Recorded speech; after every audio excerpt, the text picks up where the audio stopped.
Can I just start by asking you some of your response and some of your comments on the report that was released yesterday?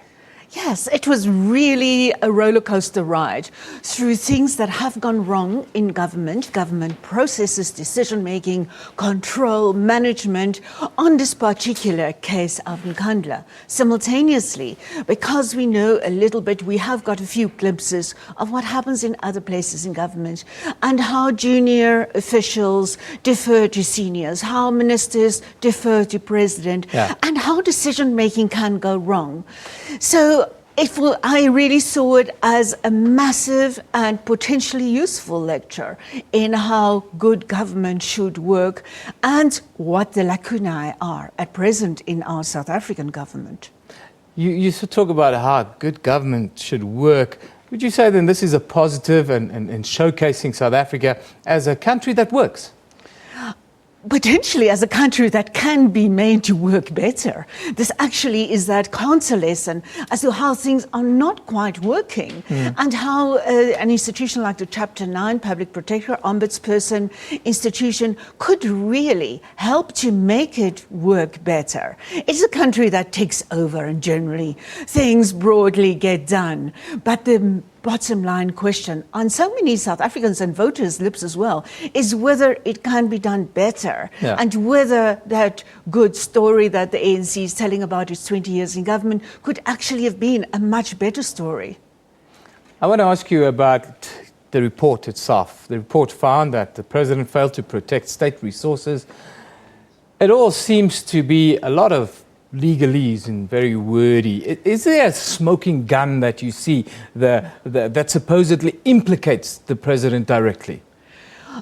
I think the public protector was quite generous in a report, giving quite a bit of benefit of the doubt. And amongst others, not only but amongst others, accepting that the president made a bona fide mistake in telling South African Parliament that his family paid for the home itself, and she accepted it was for the home itself. You know, we see so much evidence of a president, a senior politician, the most senior politician in South Africa, who should really have been applying his mind systematically, should have been more aware of what was going on around him. In that respect, there is a smoking gun, but the public protector was very careful not to draw conclusions where she didn't have the concrete evidence. Now, one of the issues that's raised is the credibility of the office of the public protector. It's an election year. Do we have reason to question the timing of the release of this report by the public protector? I know there's quite a bit of contention in South Africa. The ANC really wants to make a big thing, and they have been making a big thing of that it is playing politics.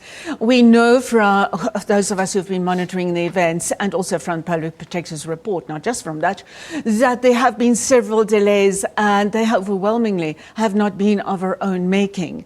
I think in this report, delivering it yesterday, she also took great care to put it in legal, constitutional, regulatory framework, financial measurement, Public Performance Management Act context. It was really a very technical report, and I believe it was quite, if not totally, free of playing politics in there.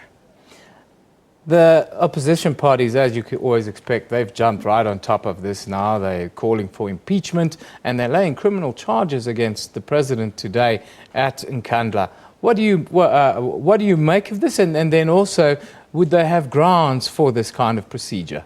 You know, two things. Firstly, of course, opposition parties are opposition parties. If there's great drama and circus, they will do it. And being an election year, obviously, it is an election year. We are within 50 days of South Africa's election of 7 May. And they are going to make most of it. This is manna from heaven for a political party. But on the other hand, too, there are serious cases, serious findings, incredibly serious findings in this report against president, against top ministers, against senior officials, against project managers. So many questions, and there are so many issues of inappropriate handling and mismanagement. And on the basis of that, they can have a field day in terms of laying charges. Now, finally, the recommendation was that the president will have to report to Parliament on this. How do you see this proceeding then? I believe it can be done quite a technical way, submitting a report to Parliament, even if Parliament is not in session. I think we've had indications already that the President will comply with that report and give responses. We also have seen preliminary reactions from government in the form of a security cluster who is closely involved in the interministerial task team. Yeah. The counter report, which they are trying to push as the ultimate report, superseding that of the public protector. We're going to see the battle of the reports in the next few days. So they are going, in that response, I'm sure they're going to show, but we are on board on this. We have been taking actions. We're doing investigations. The question is whether government could investigate government as effectively as a Chapter 9 institution could investigate government. So that is a key question. But thank you for your input this morning, Professor Booysen from the Witwatersrand School of Public Management. Thank you once again. Thank you.